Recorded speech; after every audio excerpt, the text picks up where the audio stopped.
वर्षा आगे बढ़ी तो विवेक गाड़ी लेकर आगे रोड पर खड़ा था। वर्षा को देखा तो दरवाजा खोल दिया। वर्षा अब बिना कुछ बोले आकर उसके साथ वाली सीट पर बैठ गई और बिना कुछ बोले आंखें बंद कर लिया। विवेक ने एक नज़र उसे देखा, फिर गाड़ी की स्पीड बढ़ा दिया। आधे घंटे में दोनों घर पहुंचे तो कन्हैया जी हाल में ही दोनों का इंतजार कर रहे थे। विवेक कन्हैया जी को देखते हुए बोला, बीटो तू अंदर जा, चेंज कर ले। जिससे भी बात करना होगा कल कर लेना। सुषमा जी उसके पास आते हुए बोली, हाँ बेटा जाओ, जल्दी से चेंज कर लो, मैं खाना लेकर आती हूँ। वर्षा ने एक नज़र कन्हैया जी को देखा जो उसे ही देख रहे थे। फिर कन्हैया जी भी पलके झपकाकर उसे जाने को बोले तो वो जल्दी से अपने रूम में चली गई। वर्षा अब अपने रूम में आकर सीधी बाथरूम में आई और शावर ऑन करके उसके नीचे बैठ गई। लाख कोशिश करने के बाद भी आंसुओं ने अपनी पकड़ ढीली कर दी और पानी के साथ साथ उसके आंसू भी बहने लगे। कुछ देर बाद जब सुषमा जी उसे बुलाने लगी तो जल्दी जल्दी चेंज करके वो बाहर आई। सुषमा जी उसे देखते हुए बोली, बेटा भीगने की क्या जरूरत थी, अभी बीमार पड़ जाती तो। ये लो गरम दूध, खाना खा कर पी लेना। और उसके सर पर हाथ रखकर बाहर चली गई। वर्षा दरवाजा बंद करके बेड पर आकर बैठ गई और रोहन के बारे में सोचकर आंखें फिर से नम हो गईं। आज से 3 साल पहले मंसूरी गर्ल हॉस्टल। सुबह 8 बजे बाहर से भागते हुए एक लड़की अंदर आई। Room number 204। वर्षा, वर्षा किधर है यार? तुझे पता है आज हमारे यहाँ चीफ गेस्ट कौन आने वाला है? वर्षा सर उठाकर उसकी तरफ देखते हुए बोली, प्रिया सच में हद होती है यार, कोई भी आए हमसे क्या मतलब।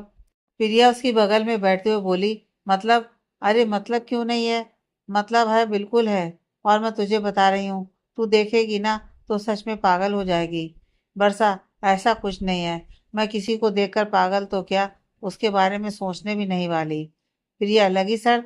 वर्षा उसे घूर कर उठते हुए बोली, कोई जरूरत नहीं है किसी शर्त की। चल अब मुझे बहुत तेज भूख लगी है, कुछ खा लेते हैं। प्रिया, नहीं पहले शर्त लगा, फिर कुछ भी बोलना, समझी?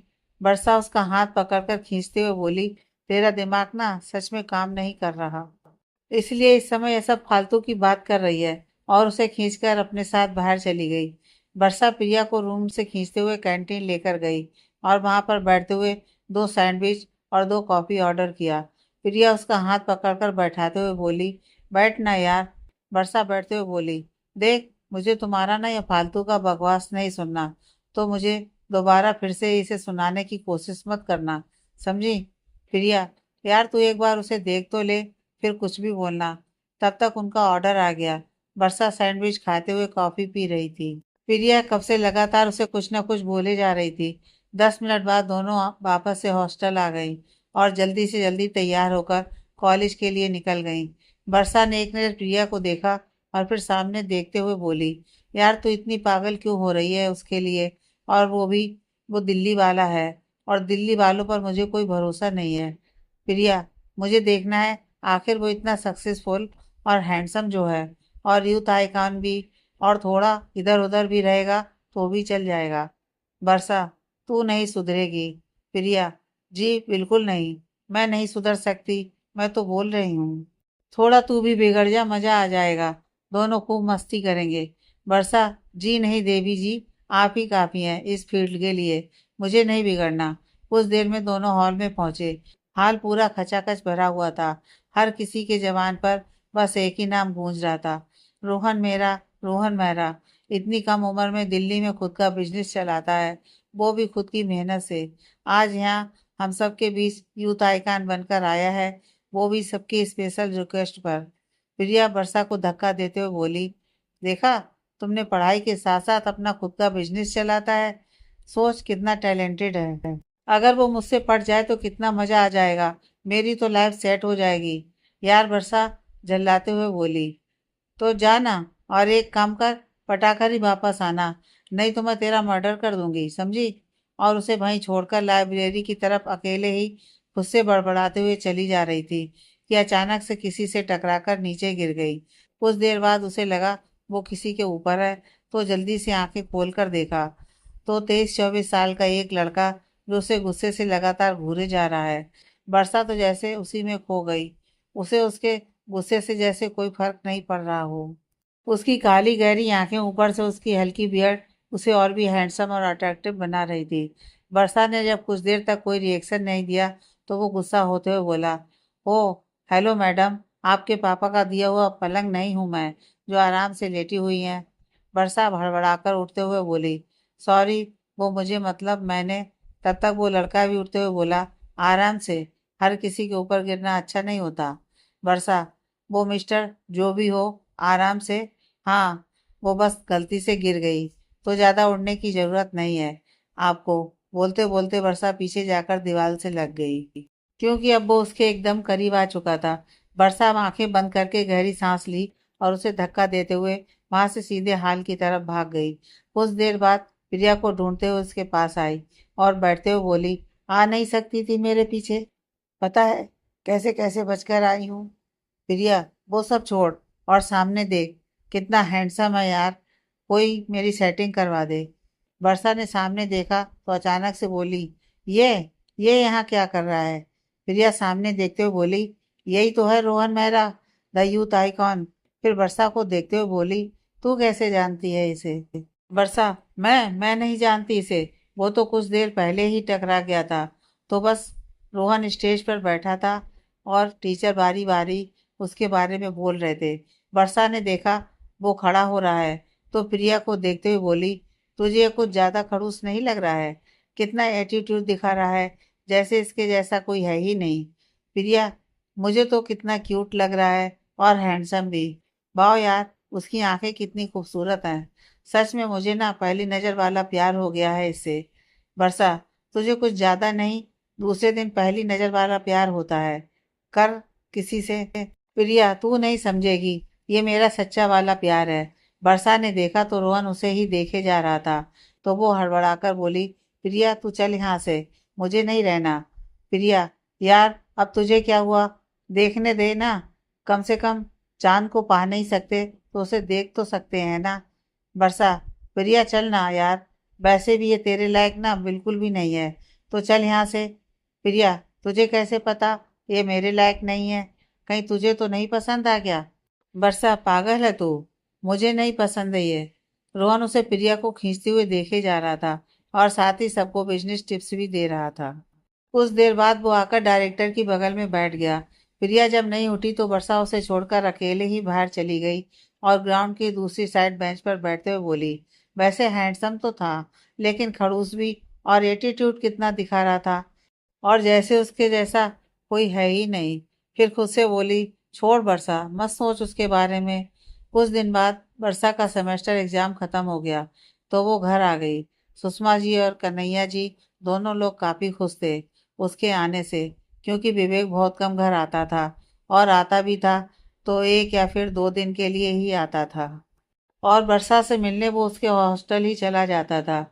फेस्टिवल पर भी आता था तो बहुत मुश्किल से 1-2 दिन के लिए ही रुकता था। इस बार विवेक भी 3 दिन के लिए घर आ रहा था, इसलिए कन्हैया जी को पहले ही कॉल करके बोल दिया था कि वो इस बार अपने किसी दोस्त के साथ घर आ रहा है। कन्हैया जी ने उसे आराम से आने को बोल दिया और ये भी बता दिया कि वर्षा भी आई हुई है, तो वो भी जल्द से जल्द घर आ जाए। वर्षा आज सुबह से ही यहाँ से वहाँ भागे जा रही थी, क्योंकि विवेक से वो इस बार पूरे 1 साल बाद मिलने वाली थी। सुषमा जी, बच्चा इतना भागम भाग क्यों कर रही है? गिर जाएगी, और तेरा भाई आ जाएगा ना, इसमें इतने दौड़ने वाली क्या बात है? वर्षा, माँ आप नहीं समझोगे, पता है आपको, भाई से आज मैं पूरे 1 साल बाद मिल रही हूँ। कन्हैया जी आते हुए बोले, सुषमा जी कुछ मत बोलिए, वीटू को उसका पूरा हक है अपने भाई पर, वो जैसे मर्जी वैसे कर सकती है। कुछ देर बाद बेल बजी तो वर्षा कन्हैया जी को देखते हुए, पापा दरवाजा मैं खोलूंगी, और जल्दी से बाहर चली गई और दरवाजा खोलकर बिना सामने देखे उसके गले लगते हुए बोली, कितना मिस किया मैंने आपको, आई लव यू। रोहन तो जैसे जरसा हो चुका था, उसकी बातें, उसकी छुअन से उससे तो कुछ बोला ही नहीं गया था। कुछ देर बाद जब वर्षा को कोई आवाज नहीं आई तो दूर हटते हुए बोली, भाई आप, बोल के आगे के शब्द उसके मुंह में ही ठहर गए और चेहरे पर घबराहट और पसीने की बूंदें झलकने लगी। रोहन भी उसे ही देखे जा रहा था, उसके दूर होने से जैसे खुद को नॉर्मल कर रहा था। कुछ देर बाद विवेक अंदर आते हुए बोला, अरे रोहन, तुम अभी तक यहीं पर हो? जरूर इसने कुछ इस नालायक ने शरारत किया होगा। मैंने बताया था ना इस शैतान के बारे में। यह है मेरी छोटी सी डॉल बरसा, क्योंकि जब ये हुई थी ना तो खूब बारिश हुई थी और हमारा पूरा घर पानी से भर गया था, इसलिए पापा ने इसका नाम बरसा रखा। बरसा उसे घूरते हुए बोली, भाई ऐसे कौन इंट्रोड्यूस कराता है? विवेक, अच्छा अगली बार माँ से सारी बात पूछकर इंट्रोड्यूस करवाऊंगा। और बरसा को साइड हक करते हुए बोला, चल नालायक। और रोहन को भी चलने को बोल अंदर आ गया। रोहन को अपने माँ पापा से मिलवाया और फिर सुषमा जी उन दोनों को फ्रेश होने को बोली तो दोनों फ्रेश होने अंदर चले गए। रोहन अंदर आते हुए बोला, सच में काफी खूबसूरत है घर तुम्हारा और यहाँ का beautiful nature, I love it. Vivek, भाई इसलिए बोल रहा था मेरे घर चलो, दिल्ली भूल जाओगे। रोहन कुछ सोचते हुए बोला, हाँ सच कहा था तुमने, कुछ वक्त के लिए तो सच में मैं सब कुछ भूल गया था। विवेक, अच्छा ठीक है, तैयार हो जाओ, फिर शाम को घूमने चलेंगे। वर्षा को यहाँ का सब कुछ पता है। कुछ देर बाद विवेक और रोहन बाहर आ गए तो सब लोगों ने खाना खाया, लेकिन रोहन बार बार सबसे नज़र बचाकर वर्षा को देख ले रहा था। आज पहली बार किसी के अचानक से उसके गले लगने से उसकी धड़कनों ने आज उससे बगावत किया था। कुछ देर में सबने खाना खाया और विवेक उसे लेकर आराम करने चला गया, लेकिन ना तो रोहन की आंखें बंद होने का नाम ले रही थीं और ना ही वर्षा की। दोनों कंफ्यूज थे और परेशान भी। वर्षा बेड पर लेटते हुए खुद से बोली, सच में महादेव, आप ना सच में एक नया बवाल मेरे लिए तैयार रखते हो। सच में आपको मुझ पर थोड़ी सी भी दया नहीं आती क्या? वैसे ही क्या कम बवाल है जो अब आपने सामने लाकर खड़ा कर दिया। एक तो उसकी पहली नज़र ने न जाने क्या फितूर चढ़ा दिया था, कैसे कैसे भूली थी कि फिर से मेरे सामने आ गया। और हद तो तब हो गई जब मैं बिना कुछ सोचे समझे उसके गले लग गई। क्या सोच रहा होगा मेरे बारे में? कितनी बेवकूफ़ हूँ मैं कि बिना देखे ही किसी के गले लग गई। लेकिन उसकी धड़कनें भी तो कितनी तेज चल रही थी, जैसे कि कोई हथौड़ा हो। तो क्या उसे भी कुछ फील हुआ होगा? नहीं नहीं, ऐसा कुछ नहीं है। तुझे नहीं पढ़ना इन सब के चक्कर में, ये सब फालतू चीजें हैं। मैं नहीं पढ़ने वाली ना बरसाना, तू ऐसे कुछ भी नहीं करेगी। Control your emotion. और आंखें बंद कर ली, लेकिन दिल और दिमाग बार बार बगावत कर रहा था। शाम को बरसा, विवेक, रोहन तीनों घूमने गए, लेकिन बरसा रोहन से दूर दूर भाग रही थी। विवेक रोहन से बात करने में बिजी था। कुछ देर बाद उसको एक जरूरी कॉल आ गया तो वो वर्षा को रोहन के साथ आने को बोल जल्दी से ऑटो लेकर वहां से निकल गया। कुछ देर बाद जब वर्षा कुछ नहीं बोली और ना ही रोहन की तरफ देखी तो रोहन अचानक से उसके सामने आते हुए बोला, ये क्या है झांसी की रानी, इतनी शांति? और अभी तो मैं उस दिन का बदला लेने का सोच सोच कर परेशान था कि तुमने मेरे साथ एक और एक्सीडेंट कर दिया। अब तो मुझे तुमसे दो दो बदले लेने पड़ेंगे। वर्षा उसे देखते हुए मासूमियत से बोली, सच में आप? लेकिन वो तो बस अचानक से। और फिर कुछ सोचते हुए बोली, हाँ वो सब गलती से हो गया, नहीं तो मैं आपको गले कभी नहीं लगाती। सच में महादेव कसम, मुझे आप में कोई इंटरेस्ट नहीं है। सच्ची बोलते हुए उसने दो तीन बार जल्दी जल्दी पलकें झपकाने लगी। रोहन उसके पास आते हुए बोला, और अगर मैं कहूँ? वर्षा जल्दी से बोली, क्या? रोहन, यही कि रोहन मेरा से बचना इतना भी आसान नहीं है, क्योंकि मैं अपना बदला तो लेकर ही रहूंगा। उसके बाद सोचूंगा कि आगे मुझे क्या करना है। वर्षा उसे देखते हुए बोली, सच में आप मुझसे बदला लेंगे? रोहन सर पर टैप करते हुए बोला, हाँ बिल्कुल, सोच तो ऐसा ही कुछ रहा हूँ, लेकिन मैं तुम्हें माफ भी कर सकता हूँ। लेकिन उसके लिए एक शर्त है, अगर तुम मुझे। वर्षा बीच में ही बोली, मैं नहीं मानने वाली कोई भी शर्त, और अगर आपने कुछ किया तो मैं भाई से बोल दूंगी। रोहन, अच्छा, और वो साला क्या करेगा, जरा बताओ तो। साला बोला तो वर्षा उसे देखने लगी कि रोहन का फोन बजने लगा। उसने निकल कर देखा तो कन्हैया जी का था और वो जल्दी से घर आने को बोल रहे थे। रोहन 2 मिनट बात करने के बाद बोला, चलो अंकल ने घर बुलाया है। वर्षा जी बोलकर उसके साथ कुछ देर में घर आ गई। सुषमा जी उसे फ्रेश होकर बाहर आने को बोली तो वो अपने रूम में चली गई। रोहन अंदर विवेक के रूम में चला गया। कुछ देर में सबने डिनर किया। कन्हैया जी रोहन से उसके बारे में, उसकी फैमिली के बारे में पूछने लगे तो पता चला बस पापा ही हैं। माँ से उसका डाइवोर्स हो चुका है। रोहन उनके साथ ही रहता है और पढ़ाई के साथ साथ अपना खुद का बिजनेस करता है। कन्हैया जी को कुछ खास पसंद नहीं आया उसका फैमिली बैकग्राउंड, लेकिन मुस्कुराकर कुछ नहीं बोले। बस एक नज़र वर्षा को देखा, जो अपना खाना खाने में बिजी थी। 2 दिन रोहन विवेक के साथ रहकर वापस दिल्ली चला गया, लेकिन ना जाने क्या था जो वर्षा उसकी तरफ ना चाहते हुए भी खींची चली जा रही थी। यह उसके आसपास होने का एहसास न जाने क्यों उसे सब कुछ भुलाने को मजबूर कर देता था। कुछ दिन सबके साथ रहने के बाद वर्षा भी हॉस्टल चली गई, क्योंकि 1 साल की पढ़ाई और करनी थी। उसके बाद डिसाइड करना था कि आगे उसे क्या करना है। वर्षा के जाने के बाद कन्हैया जी काफ़ी टेंशन में रहने लगे, क्योंकि शायद उन्हें उसके अंदर होते बदलाव समझ में आ चुके थे। 6 महीने ऐसे ही निकल गए कि एक दिन संडे को सुबह अचानक वर्षा के फ़ोन में एक नोटिफिकेशन आया। लेकिन आज संडे था, तो वो आराम से सो रही थी। उसने फ़ोन पर कोई खास ध्यान नहीं दिया, तो 10 मिनट बाद उसका फ़ोन बजने लगा। उसने नींद में ही 2-3 बार काटा, लेकिन जब फिर से बजा तो उठाते हुए बोली, क्या है? क्यों सुबह सुबह परेशान कर रखा है यार? कम से कम संडे को तो सोने दिया करो। लेकिन उधर से कोई प्रतिक्रिया नहीं हुई, तो उठकर बैठते हुए बोली, कौन है? उधर से आवाज आई, मुझे मिलना है तुमसे। 10 मिनट में तैयार होकर बाहर आओ, नहीं तो फिर मैं अंदर आ जाऊंगा। वर्षा का दिल अचानक से धड़क उठा। यह आवाज तो जानी पहचानी थी। फिर अचानक से बोली, रोहन, आपको मेरा नंबर कहाँ से मिला? रोहन, वो सब छोड़ो, मैं बाहर इंतजार कर रहा हूँ, जल्दी से बाहर आओ, बोलकर फोन रख दिया। वर्षा फोन देखी तो फोन कट चुका था। फिर टाइम देखा तो 8 बज रहे थे। तो अब उठकर जल्दी से बाथरूम में फ्रेश हुई और जल्दी से लोअर टी शर्ट पहनकर जैकेट लेते हुए प्रिया से बोली, प्रिया मुझे कुछ काम है, मैं आती हूँ कुछ देर में। बोलकर जल्दी से वार्डन से बात करके बाहर निकल गई।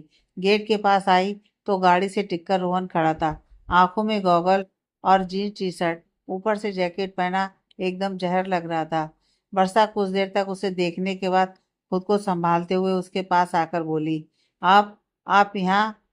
तब तक रोहन उसे खींचकर अपने गले लगा चुका था और आंखें बंद करके बोला, शांत रहो, मुझे कुछ पल सुकून चाहिए। तो वर्षा भी अब कुछ नहीं बोली। 10 मिनट बाद रोहन उसे दूर करते हुए बोला, तुम ठीक तो हो ना? वर्षा ने बस सर हाँ में हिला दिया।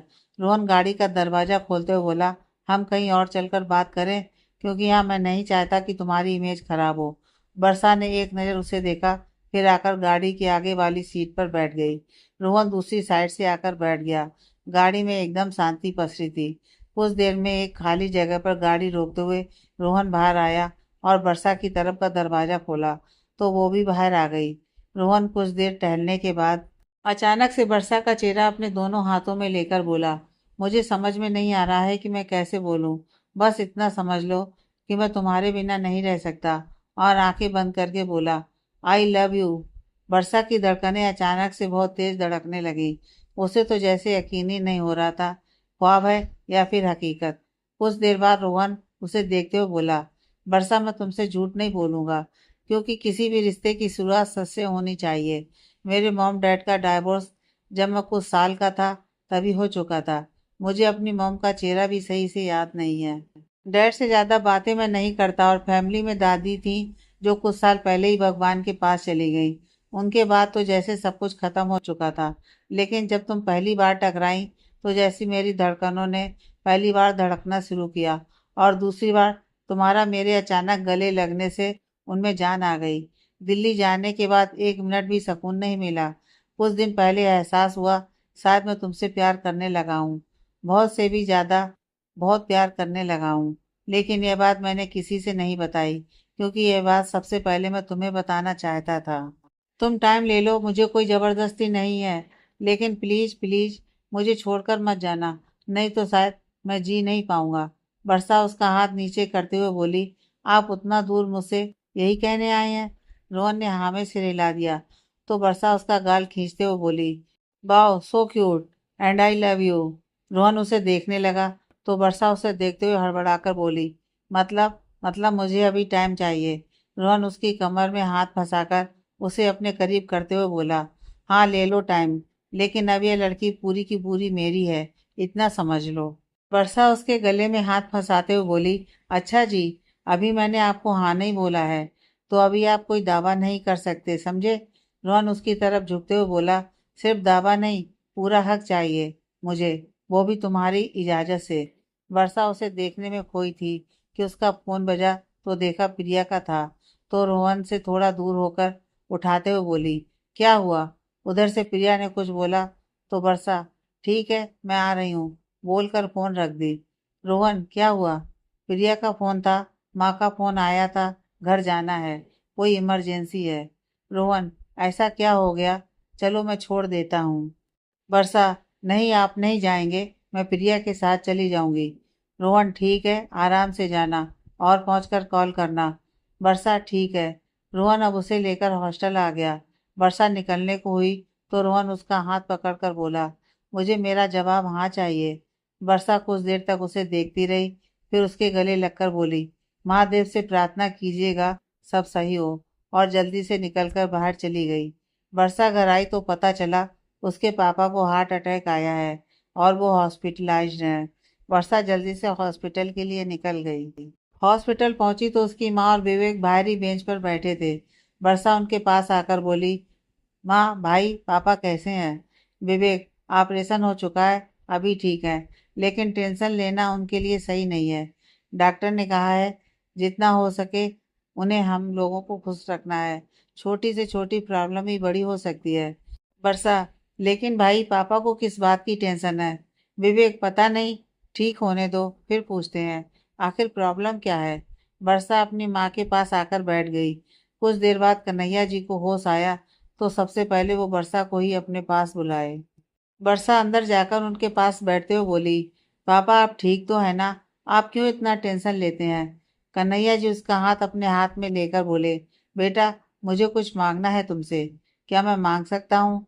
वर्षा उन्हें देखते हुए बोली, जी पापा आप कुछ मांग सकते हैं, इसमें मुझसे पूछने की कोई ज़रूरत नहीं है। कन्हैया जी उसे देखते हुए बोले, तुम्हें कोई लड़का पसंद है? वर्षा ऐसे सवाल से उन्हें देखते हुए बोली, पापा इस समय आप यह सवाल क्यों कर रहे हैं? आप ठीक हो जाइए फिर हम बात करेंगे, और वैसे भी ऐसा कुछ नहीं है, तो आप बस ठीक हो जाइए। कन्हैया जी उसे देखते हुए बोले, नहीं पहले मुझसे एक प्रॉमिस करो, आज मैं जो भी कहूँगा तुम उसे पूरे दिल से मानोगी। वर्षा, जी आप बोलिए, आप जो बोलेंगे मैं ज़रूर मानूंगी, आई प्रॉमिस। कन्हैया जी, मैंने तुम्हारा रिश्ता अपने दोस्त के बेटे से तय कर दिया है और अब मैं चाहता हूँ तुम उसी से शादी करो। वर्षा का दिमाग ये सुनते ही सुन्न पड़ चुका था। उसे तो अब कुछ समझ ही नहीं आ रहा था कि वो क्या करे और क्या ना करे। इतनी छोटी खुशी थी उसके नसीब में, उसने तो अभी खुलकर सेलिब्रेट भी नहीं किया और उसकी अग्नि भी जल गई। कन्हैया जी उसे देखते हुए बोले, बीटू तुझे मंजूर तो है ना?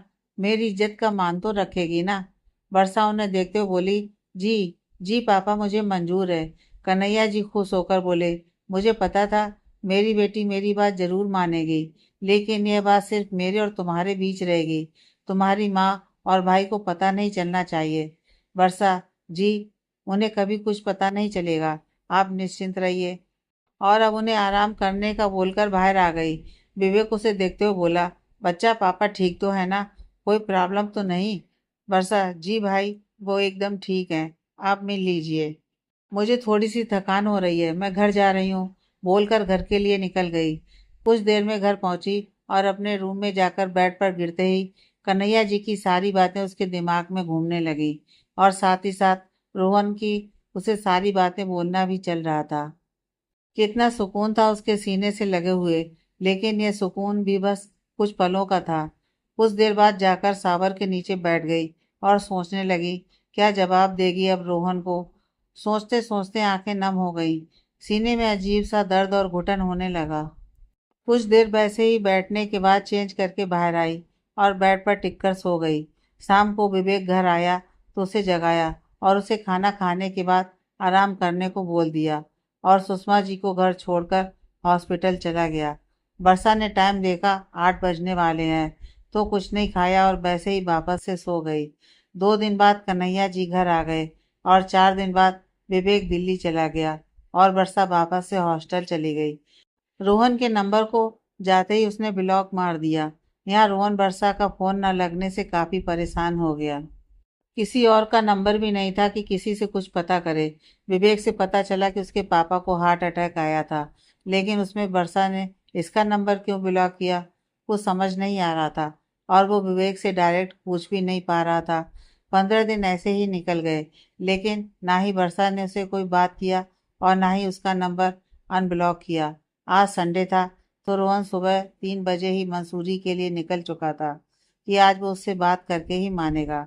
सुबह 9 बजते बजते वो गर्ल्स हॉस्टल के सामने था। फिर एक गहरी सांस लेकर अंदर गया तो सब लोग उसे पहचान गए। लड़कियां उसके आगे जैसे ही आने को हुई, उसने सबको हाथ दिखाकर रोक दिया और वार्डन के पास आते हुए बोला, वर्षा परमार फाइनल ईयर, आप बुला देंगी उसे। वार्डन ने जल्दी से उसे बुलाने को बोला तो वर्षा ने आने से मना कर दिया। रोहन, क्या मैं एक बार बात कर सकता हूँ? बस 5 मिनट।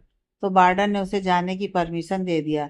रोहन अंदर गया तो प्रिया उसके रूम में नहीं थी। वो छुट्टी पर गई थी, इसलिए वर्षा अकेले पढ़ाई कर रही थी। लेकिन जैसे जैसे रोहन उसकी तरफ आ रहा था, उसका दिल जोरों से धड़क रहा था। रोहन उसके रूम में आया और अंदर आकर दरवाजा अंदर से बंद कर दिया। वर्षा को उसके जूते देखकर समझ आ गया कि रोहन ही है।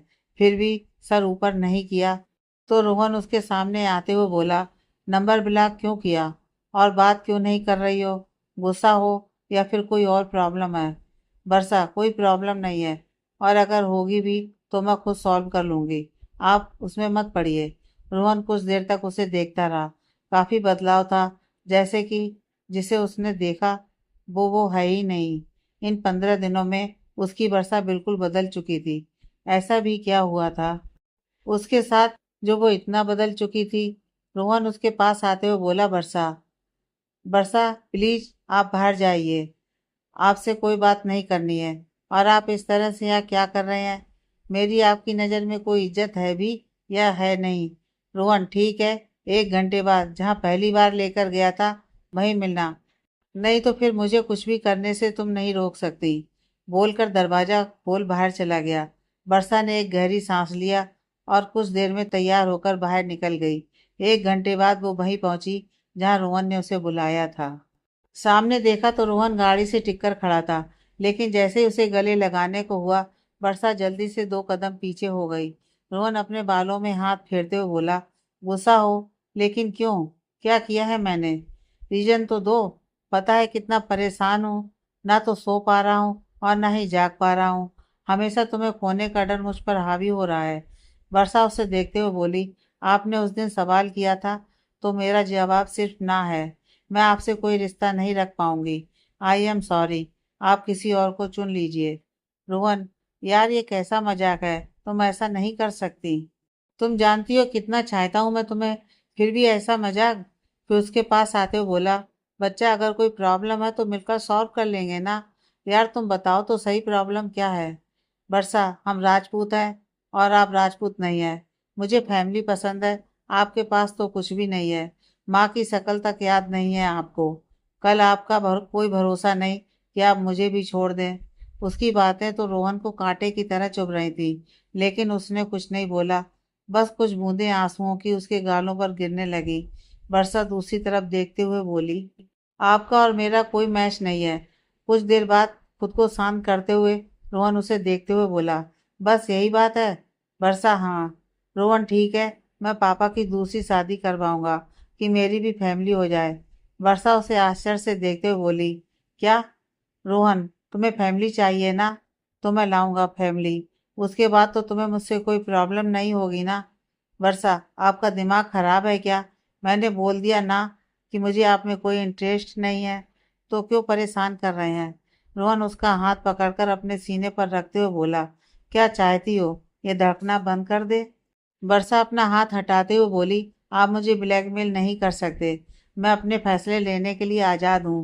रोहन, मेरी आंखों में देखो, क्या मैं सच में तुम्हें खुश नहीं रख पाऊंगा? वर्षा दूसरी तरफ देखते हुए बोली, जब आपका खून ही ऐसा है तो आप पर। रोहन पीछे जाते हुए बोला, थैंक यू। अभी वो नीचे गिरता कि वर्षा जल्दी से उसका हाथ पकड़कर अपनी तरफ खींच ली और दोनों गिर गए।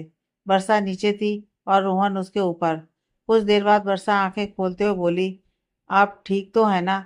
रोहन उठकर खड़ा हो गया तो वर्षा भी अब उठते हुए गुस्से में बोली, आपका दिमाग सच में खराब हो गया है। क्या करने वाले थे आप? मरने से सब कुछ सही हो जाएगा? बोलते बोलते उसका गला भर आया, आंखें नम हो गईं। फिर रोते हुए बोली, सब बस मुझे ही क्यों परेशान करते हैं। महादेव, मैंने क्या बिगाड़ा है किसी का। रोहन उसके पास आया तो उसे धक्का देते हुए बोली, जाइए यहाँ से, मुझे आपसे कोई बात नहीं करनी। रोहन खींचकर उसे अपने सीने से लगाते हुए बोला, शांत हो जाओ, और मुझे पता है कोई बहुत बड़ी बात है, प्लीज बताओ, उसके बाद तुम जो बोलोगी मैं करने के लिए तैयार हूँ। भेजना चाहती हो तो चला जाऊंगा, फिर कभी तुम्हारी लाइफ में वापस नहीं आऊंगा। प्लीज बोलो, हुआ क्या है? किसी ने कुछ कहा? विवेक ने या फिर किसी और ने? वर्षा उसके सीने से लगे हुए रोते हुए ही बोली, पापा को उस दिन हार्ट अटैक आया था। मैं हॉस्पिटल गई तो भाई ने बोला उन्हें इस समय छोटी से छोटी टेंशन भी भारी पड़ सकती है। किसी बात का गहरा सदमा है, इसलिए उनको हार्ट अटैक आया। हम दोनों को कुछ समझ में नहीं आया, आखिर बात क्या है, किस बात की टेंशन है पापा को।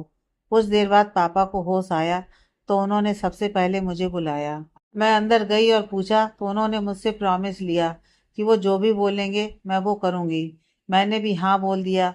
तो पापा ने बताया उन्होंने मेरा रिश्ता तय कर दिया है अपने किसी दोस्त के बेटे से। रोहन ने सुना तो एक चुभन के साथ आंखों से आंसू बह गए और वर्षा को कसकर अपने सीने से लगा लिया। वर्षा ने आगे बोला, मुझे तो पहले यकीन ही नहीं हुआ, लेकिन पापा ने अपनी बात दोहराई तो मैं बिना कुछ बोले बाहर आ गई। अभी मैं उनसे कुछ नहीं बोलना चाहती थी, लेकिन 2 दिन बाद पापा घर आए तो मुझे अपने रूम में बुलाकर बोले कि वो जानते हैं कि मैं आपको बेहद पसंद करती हूँ और वो बिल्कुल नहीं चाहते कि मेरी शादी आपसे हो, इसलिए उन्होंने मेरी शादी पहले ही तय कर दिया। और अगर मैं उनके खिलाफ गई तो उन्हें कुछ हुआ तो इसकी जिम्मेदार सिर्फ मैं बनूंगी। बोलकर वो तेज तेज से रोने लगी। रोहन ने कुछ नहीं बोला और कुछ देर तक उसे रोने दिया। आधे घंटे बाद जब वो शांत हो गई तो रोहन का चेहरा अपने दोनों हाथों में भरते हुए बोली, प्लीज आप भूल जाओ मुझे, मैंने पापा को प्रॉमिस किया है, मैं अब पीछे नहीं हट सकती। सॉरी बोलकर उठ गई और जाने लगी। रोहन को खुद हिम्मत नहीं हो रही थी कि कुछ बोले या उसे रोके। सब कुछ एक सेकंड में खत्म हो गया और वर्षा को जाते हुए देखता रहा। वर्षा कुछ देर में हॉस्टल आ चुकी थी, लेकिन पहले से वो अब और भी ज्यादा शांत हो चुकी थी। वार्डन ने रोहन के हॉस्टल में आने वाली बात को दबा दिया था, तो ज्यादा लोगों को कुछ पता नहीं चला। कुछ दिन बाद प्रिया आई, लेकिन वर्षा अब उससे भी बहुत कम बात करती थी और घर पर भी बहुत कम बात करती थी। कुछ दिन ऐसे ही निकल गए। रोहन ने कितनी बार उससे बात करने की कोशिश की, लेकिन कोई फायदा नहीं हुआ और लास्ट एग्जाम देकर वर्षा घर आ गई। कुछ दिन पहले अर्जुन की फैमिली भी आकर उसको चुनरी और रोका करके चली गई। बस अर्जुन से मिलना एक फॉर्मेलिटी थी, जो वो भी हो गया। लेकिन आज वो रोहन को फिर से इतना दर्द दे गई, सोचते हुए वर्षा वर्तमान में आ गई। आंखें अभी भी बरस रही थी। क्या सच में वो खुश रह पाएगी अर्जुन के साथ? लेकिन उसने प्रॉमिस किया है, और उसकी वजह से अगर उसके पापा को कुछ भी हुआ तो कैसे जी पाएगी। फिर रोहन का ख्याल आया तो सोचा एक बार विवेक से पूछ लें कि वो कहाँ है, वो ठीक तो है ना। फिर खुद से बोली, नहीं वर्षा, जाने दे, जो होगा देखा जाएगा। सोचते सोचते कुछ देर में वो सो गई। 1 घंटे बाद विवेक उसके रूम में आया तो वो बैठे बैठे ही सो चुकी थी। खाना और दूध वैसे ही पड़ा हुआ था। आंखें सूजी हुई लग रही थी। विवेक ने उसे अच्छे से लिटाया और ब्लैंकेट डालकर जाने लगा कि वर्षा ने उसका हाथ पकड़ लिया। विवेक ने देखा तो वो नींद में थी, उसका हाथ पकड़ी हुई। विवेक ने उसके सर पर हाथ रखा और उससे अपना हाथ छुड़ाकर खाना लेकर बाहर चला गया। दूसरे दिन सुबह वर्षा का एंगेजमेंट था और दूसरे दिन से फंक्शन स्टार्ट होने वाला था। प्रिया और उसके सारे रिश्तेदार सुबह ही आ चुके थे। प्रिया और वर्षा की मासी की लड़की जया दोनों मिलकर उसे तैयार कर रही थी और बारी बारी से उसे चिढ़ा भी रही थी, लेकिन उसके अंदर एक तूफान मच रहा था और बाहर से वो एकदम शांत थी। जया उसे देखते हुए बोली, दीदी आप अरेंज मैरिज क्यों कर रही हो? आप तो इतने सुंदर हो, तो क्या आपको सच में कोई नहीं मिला जिसे देखकर दिल ने धड़कना ही छोड़ दिया हो और आंखों में बस एक ही ख्वाब हो, वो जब भी बने बस मेरा बने, उसकी आंखें जब भी देखें बस मुझे देखें। वर्षा को पहली बार रोहन से टकराना याद आ गया। उस समय वो सच में सब कुछ भूल चुकी थी। उसकी आंखों में देखते हुए उसे जैसे कुछ याद ही नहीं रहा। प्रिया, ऐसा कुछ नहीं होता है मिस जया जी, समझिए आप। वर्षा उसकी बात सुनकर हल्का सा मुस्कुराती हुई बोली, जया, मेरी दुआ है कि तुम्हें ऐसा प्यार जरूर हो और वो तुम्हें जरूर मिले, बिना किसी सिकवा और शिकायत के। विवेक अंदर आते हुए बोला, मेरी डॉल तैयार हो गई? प्रिया, जी बिल्कुल, आपकी डॉल को हमने तैयार कर दिया है। फिर भी अगर कोई कमी हो तो आप हमें बता सकते हैं। विवेक वर्षा को देखकर मुस्कुराकर बोला, सच में किसी की नजर न लगे। और उसकी आंखों से काजल निकालकर उसे लगा दिया और एक फोटो खींचते हुए बोला, इसे देखने का हक सबसे पहले किसी और को है। वर्षा ने चौंक कर उसे देखा तो विवेक उसे स्माइल करने को बोला। वर्षा की आंखों में नमी आ गई तो पलकें अपने आप नीचे हो गईं। विवेक जया और प्रिया को बाहर भेजकर वर्षा के पास आते हुए बोला, पूछोगी नहीं कहाँ है वो इस समय और किस हाल में है? तो वर्षा ने जोर से नाम में सिर हिला दिया। विवेक उसके सर पर हाथ रखकर बोला, वो सच में तुम्हें बहुत चाहता है बच्चा, एक बार तो सोचो उसके बारे में। सुषमा जी और सुरेखा जी अंदर आते हुए बोली, हो गया भाई बहन का प्यार, तो बाहर चलें, सारे मेहमान आ चुके हैं। विवेक, जी माँ, मैं लेकर आ ही रहा था। फिर तीनों लोग वर्षा को लेकर बाहर आ गए और विवेक वर्षा को अर्जुन की बगल में बैठाकर साइड हो गया। कुछ देर में थोड़ी बहुत बातें होने के बाद पंडित जी ने दोनों को एक अंगूठी एक दूसरे को पहनाने को बोले। तो विवेक ने आकर दोनों को अंगूठी पकड़ाई तो बारी बारी दोनों ने अंगूठी ले लिया। वर्षा ने एक गहरी सांस लिया। उसकी आंखों के सामने एक बार फिर से रोहन का चेहरा आया तो उसने जल्दी से आंखें खोलकर कांपते हाथों से अर्जुन को अंगूठी पहना दिया और अर्जुन ने उसके हाथ को अपने हाथ में लिया और एक नज़र सबको देखकर उसकी अंगुली में अंगूठी पहना दिया। सबने खूब ताली बजाई, दोनों ने सबका आशीर्वाद लिया और कुछ देर में फिर से सोफे पर आकर बैठ गए। विवेक अपनी आंखों के कोने साफ करता हुआ बोला, ऐसा क्या हुआ है जो तुम मुझे कुछ भी नहीं बता रही है? एक बार बोल तो सही, आखिर मैटर क्या है? क्यों तू खुद को और उसको इतनी तकलीफ दे रही है? जिस दोस्त ने मेरा हमेशा हाथ थामा, आज मैं उसके लिए कुछ भी नहीं कर पा रहा हूँ और ना ही अपनी बहन की खुशियाँ उसे दे पा रहा हूँ। कुछ देर में सारे मेहमान चले गए। अर्जुन भी बाकी सबसे और वर्षा से मिलकर चला गया। प्रिया और जया वर्षा को उसके रूम में छोड़कर बाहर चली गई। वर्षा रूम का दरवाजा बंद करते हुए वहीं बैठ गई और हाथ से अंगूठी निकालकर बेड पर फेंक दिया और कुछ देर बाद रूम का सारा सामान बिखरा कर रख दिया और वहीं बैठकर रोने लगी। कुछ देर बाद उसका फोन बजा तो देखा किसी अननोन नंबर से फोन आ रहा था। तो कुछ सोचकर आंखें साफ करते हुए फोन उठा लिया, लेकिन बोली कुछ नहीं। तो उधर से कांपती हुई आवाज आई, खुश होना। वर्षा ने आंखें कसकर बंद कर लिया और आंसू गालों पर आ गए। रोहन, हाँ, मेरा तो सवाल ही गलत है, लेकिन मैं भी क्या करूं? इस दिल ने बगावत कर लिया तो पूछने का मन हो गया। कोई बात नहीं, मुझे पता है तुम ना बहुत खुश हो। उसकी रुक रुक कर और लड़खड़ाती आवाज सुनकर वर्षा को अंदाजा हो गया कि वो इस समय नशे में है। वर्षा खुद को संभालते हुए बोली, आपने ड्रिंक किया है? रोहन हंसते हुए बोला, नहीं बिल्कुल नहीं, आज मैंने उसे हाथ नहीं लगाया, उसने मुझे हाथ लगाया। बोला उसको पीने के बाद मैं सब कुछ भूल जाऊंगा, लेकिन यहाँ इसने भी मेरे साथ धोखा कर दिया। तुम्हें पता है मैं कुछ भी नहीं भूल रहा हूँ, दिमाग फट रहा है जैसे। वर्षा, कहाँ है आप? रोहन, पता नहीं मैं कहाँ हूँ। I have no idea, but you don't worry, I I handle myself. बोलते हुए उसका फोन कट गया। वर्षा ने फिर से फोन लगाया तो फोन स्विच ऑफ आ रहा था। तो वो जल्दी से बाहर विवेक के रूम में आई तो विवेक लैपटॉप में कुछ काम कर रहा था। वर्षा को दरवाजे पर देखा तो लैपटॉप बंद करते हुए बोला, क्या हुआ है लाडो? अभी तक तुमने चेंज क्यों नहीं किया? और ये क्या हाल बना रखा है तुमने? 3 दिन बाद तेरी शादी है ना? तो वर्षा उसके पास आकर बोली, भाई, भाई आपको पता है रोहन कहाँ है? विवेक दूसरी तरफ घूमते हुए बोला, तू क्यों पूछ रही है? वो चाहे जहाँ भी हो, जैसे भी हो। वर्षा, भाई प्लीज आप उसके पास जाइए ना, उन्होंने बहुत ज़्यादा ड्रिंक किया है। विवेक, तो मैं क्या करूं? वो उसकी लाइफ है, जैसे जीना चाहता है जी सकता है। तुम्हें उसकी चिंता क्यों हो रही है? जाओ तुम आराम करो। वर्षा, भाई प्लीज मैं आपके हाथ जोड़ती हूँ, प्लीज जाओ ना, वो आपके दोस्त है ना, उन्होंने आपके लिए इतना कुछ किया है, हमेशा सपोर्ट किया है, प्लीज आप जाओ ना उनके पास। विवेक उसे देखते हुए बोला, तो मैं क्या करूँ? और स्वार्थ था उसका इसलिए उसने किया। बहन चाहिए थी उसे मेरी, इसी लालच में करता था और कुछ नहीं। मैं तो सोच रहा हूँ अच्छा हुआ तुमने इनकार कर दिया। मर जाए साला, तुम्हारा और मेरा दोनों का जान छूटेगा। वर्षा तेजी से बोली, भाई एक शब्द और नहीं सुन सकती मैं उनके खिलाफ। आप मेरे भाई हो, इसका मतलब यह नहीं है कि आप उन्हें कुछ भी बोलो। स्वार्थी नहीं है वो। विवेक, क्यों क्यों स्वार्थी नहीं है? और गलत क्या बोल दिया मैंने? और सही तो बोल रहा हूँ। उसकी नज़र ही खराब थी, इसलिए उसने मुझसे दोस्ती किया था। और मैं तो सोच रहा हूँ अच्छा हुआ वो चला गया, मनहूस कहीं का। ऐसे मनहूस को जीने से अच्छा मर जाए। वर्षा उसका हाथ पकड़कर रोते हुए बोली, भाई प्लीज, प्लीज ऐसा मत बोलो ना। विवेक, क्यों क्यों ना बोलूं? तू ही बता क्यों ना बोलूं? वर्षा, क्योंकि प्यार करती हूँ मैं उनसे। I love him. और उन्होंने आपकी दोस्ती का कोई फायदा नहीं उठाया, बल्कि हम एक दूसरे को पहले से जानते थे।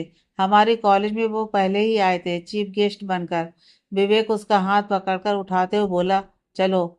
वर्षा उसे देखने लगी तो विवेक उसे देखते हुए बोला, नहीं जाना उसके पास? वर्षा ने सरनामे हिला दिया। विवेक उसका चेहरा अपने दोनों हाथों में लेकर उसके आंसू साफ करते हुए बोला, एक बार मिल लो, फिर कुछ भी नहीं बोलूंगा मैं। तो वर्षा ने सर हाँ में हिला दिया। विवेक उसे लेकर एक होटल के सामने आया और उतरकर अंदर आने को बोला तो वर्षा उसके साथ बिना कुछ बोले अंदर चली गई। रूम नंबर 601 के सामने जाकर विवेक रुकते हुए बोला, तुम अंदर जाओ, मैं बाहर इंतजार कर रहा हूँ। वर्षा उसे देखते हुए बोली, आप नहीं जाएंगे? विवेक, मुझ में इतनी हिम्मत नहीं कि उसे टूटते हुए देखूं, बोलकर बाहर चला गया। तो वर्षा हिम्मत करके अंदर गई। रोहन बेड पर लेटा हुआ था। पूरे रूम में शराब की बोतल बिखरी हुई थी। वर्षा आगे बढ़ी तो एक कांच का टुकड़ा उसके पैर में चुभ गया, तो हल्की सी चीख निकल गई। उसकी आवाज़ सुनकर रोहन उठते हुए बोला, कौन है? फिर बॉटल मुंह से लगाते हुए बोला, तू भी ना एक नंबर का बेवकूफ़ है। कोई नहीं है तेरा तो कौन आएगा यहाँ? वर्षा उसके हाथ से बॉटल छीनते हुए बोली, ये क्या कर रहे हैं आप? रोहन बहुत मुश्किल से आंखें खोलकर देखा, लेकिन पलकें फिर से भारी होने लगी। तो आंखें बंद करके बोला, तुम जाओ यहाँ से। मैंने उसे आज हमेशा के लिए खो दिया, तुम भी जाओ। वर्षा उसका चेहरा पकड़ते हुए बोली, आंखें खोलिए, ये क्या हाल बना रखा है आपने? रोहन लड़खड़ाते हुए बोला, तुम कौन हो? तुम्हें पता है आज आज मैं अपनी बर्बादी का जश्न मना रहा हूँ। तुम्हें भी पीना है? रुको, मैं दूसरी बोतल लाता हूँ। मुझे कुछ समझ नहीं आ रहा था, इसलिए मैंने बहुत सारा बोतल ला दिया है। वर्षा को कुछ समझ में नहीं आ रहा था कि वो क्या करे। आज कहीं ना कहीं इन सबकी जिम्मेदार वो खुद को मान रही थी। क्या वो एक बार फिर अपने पापा से बात करके देखे? क्या पता वो मान जाए। रोहन को कितना ही समझाने की या कुछ कहने की कोशिश करती, लेकिन वो इतना ज्यादा नशे में था कि उससे कुछ भी बोलना व्यर्थ था। वर्षा ने उसे जबरदस्ती बेड पर लेटाकर रूम का सारा बॉटल उठाकर डस्टबिन में डाल दिया। रोहन ने उठना चाहा, लेकिन वर्षा ने उसे उठने नहीं दिया और कुछ देर तक उसके सर पर हाथ फेरती रही, जिससे वो सो गया। तो तो बाहर आई। विवेक बाहर ही उसका इंतजार कर रहा था। वर्षा उसके पास आते हुए बोली, भाई घर चलिए। विवेक, बेटू वो ठीक है ना? वर्षा ने सर हाँ में हिला दिया। तो विवेक उसे लेकर घर आया। वर्षा गाड़ी से उतरकर अंदर आई तो हॉल में कन्हैया जी खड़े दोनों को घूर रहे थे। वर्षा उन्हें सामने देखकर रुक गई। विवेक ने एक नज़र उन्हें देखा, फिर अपने रूम में जाने लगा। तो कन्हैया जी उसे जाते हुए देखकर बोले, ये तुम ठीक नहीं कर रहे हो। अपने ही हाथों अपनी बहन की जिंदगी क्यों खराब कर रहे हो? विवेक उनकी बात सुनकर वहीं रुक गया और पलटते हुए बोला, और आप क्या कर रहे हैं? क्या लगता है आपको वो कुछ बोलेगी नहीं तो मैं कुछ समझ नहीं सकता? कन्हैया जी, गलत समझ रहे हो तुम, इसलिए बोल रहा हूँ। अभी भी वक्त है, समझ जाओ, नहीं तो वैसे भी ये शादी तो होकर रहेगी। बोलकर अपने रूम में चले गए। विवेक ने देखा तो वर्षा भरी आंखों से उसे ही देखे जा रही थी। आगे की कहानी नेक्स्ट पार्ट में।